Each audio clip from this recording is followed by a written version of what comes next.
защищал пацана Романа Авдала. Вы толпой его гасили. И ты напал на меня. Я тебе прошел в ноги, я даже говорю, успокойся.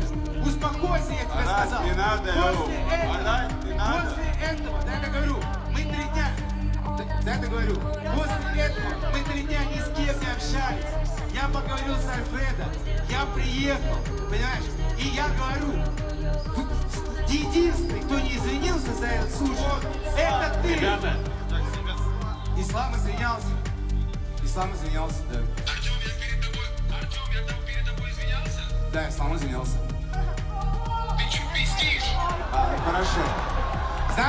Значит, вы вдвоем с Исламом поступили гадко и вдвоем не извинились.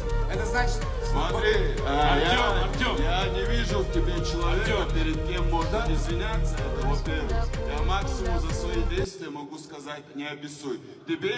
Ну ты